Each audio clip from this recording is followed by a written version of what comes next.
This video talks about communications in many forms, whether giving oral presentations or written reports. These are the objectives of this video, and they will reinforce other videos in this course where you have learned how to put PowerPoint presentations together, how to prepare for presentations and so on. We're going to talk about verbal, non-verbal and visual communications. You will be required as an engineer to give a number of presentations and to write reports of various forms.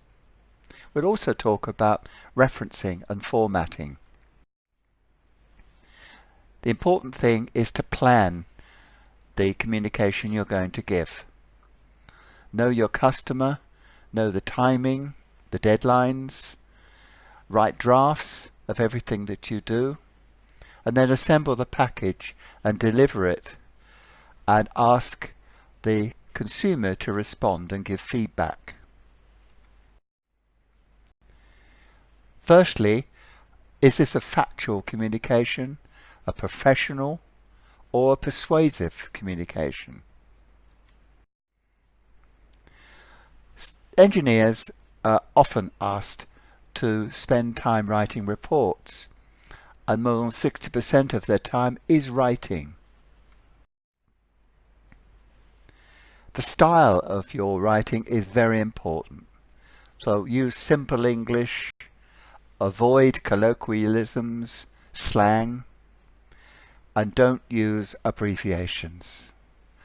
Avoid using text speak as well. In business correspondence, use business language. Here are some basic principles of email etiquette. I'll leave you to read this for a short while, and you may wish to come back to this slide later.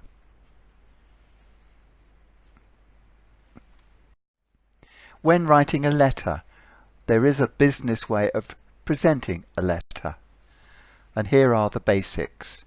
Each company, each employer, each organization will have its style of letter writing. So you are advised to obtain that style before you send letters out from your employer.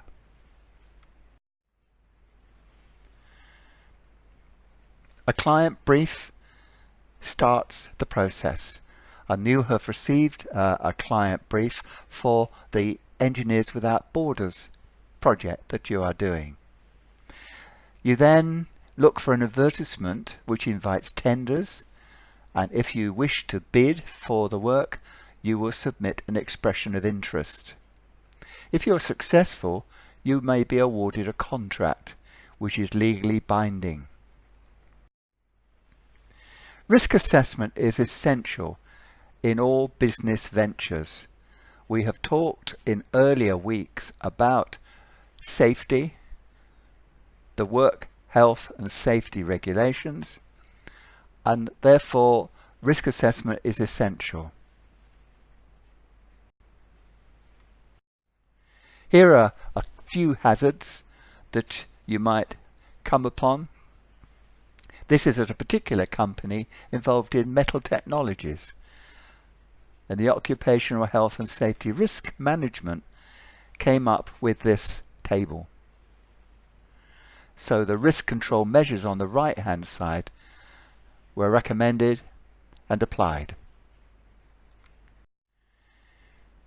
Other writing you will encounter both in your studies and at work. Journal articles have been mentioned in previous weeks. These are the articles which you might refer to when researching, when referencing, when writing a thesis. Avoid too many websites. Try to research into articles, websites, papers, and other credible sources. Every report has a beginning, a middle, and an end.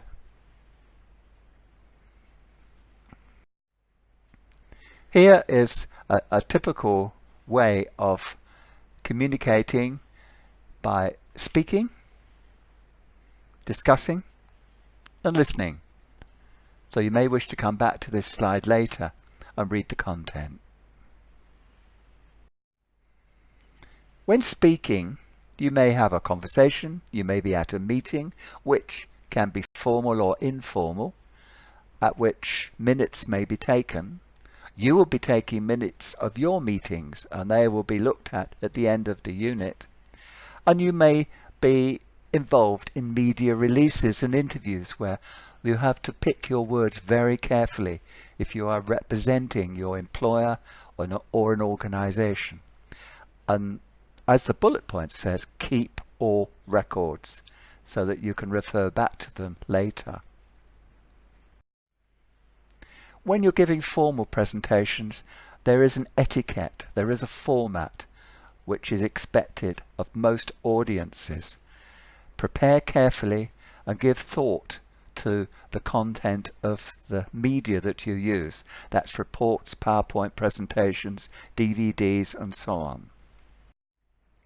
So identify what your purpose is and know your audience.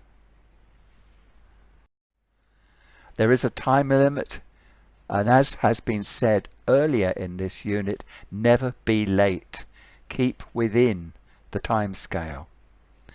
Rehearse, rehearse, rehearse, and test out your presentation and the equipment in the room prior to giving that presentation. Write drafts of the messages and check the draft maybe with the person organizing the meeting. And at the bottom it once again suggests a brief introduction, the body of the message, and then final conclusions. Now, what media do you use? Do you use PowerPoints, video clips, models? In this course you are asked to make a small physical model of your design. You may draw plans. You may have a map of Cameroon, where bamboo is situated. You may have handouts. So pick the most appropriate way of getting that message across. When preparing PowerPoint slides, and there has been previous reference to this in this course, use text which is easy to see throughout the whole of the audience, and a minimum of 24 point is recommended, and previously we suggested 32 point. Arial font is very clear, and color contrast must be good. Black on white is as good as anything, and if using animation, use it sparingly, as you can see.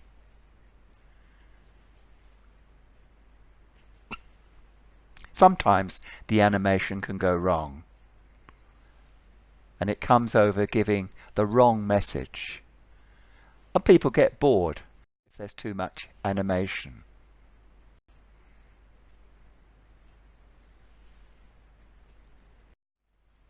So assemble your presentation, your report, your meeting, and rehearse. Practice pauses. Speak slowly. Speak clearly. And you may need to get approval if it is an official event. When you deliver, dress properly. You might have prompts in front of you. Move around if you can. Don't read. Don't read off the computer. Don't read off the screen. You may have small prompts that you wish to use if you're feeling nervous. Be prepared to answer questions. And the questions are not there to test you. They may be points of interest which the audience wish to raise. So speak in your normal voice. If you don't know, say, I don't know. Or you might like to say, I will get back to you with the answer very shortly. There are many ways of presenting data, and in a previous video we've mentioned clear bar charts, graphs, pie charts and spreadsheets, but the reading and the graphics must be clear. Now here is a table which will not be easy to read at the back of the presentation room. So you might like to have this as a handout or summarize the data so that it's easy to read. Here's another one which may be difficult to see from a distance. This is easy to see. This is a much clearer graph, and while you are presenting you might like to point to the various aspects of it. This is a jumble, very difficult to see and to identify the separate graphs. This might be explained in the presentation, but the detail is difficult to see from a difference. This is easier to see. Vertical bar charts are much easier to see than horizontal. The 3D version, again, is rather complex, and some members of the audience may not take in what the message you're trying to get across. Pie charts are clear to see, and this again could be presented with a handout. So, use sketches, photographs, video where they're relevant. This circuit diagram is useful, but the print is very small. And again, a handout may be the solution to this, or make it very large and clear. Models are recommended if you have the facilities and the time to prepare them. So to summarize, prepare the presentation, the report, prepare drafts, use various visual methods, and the best of luck.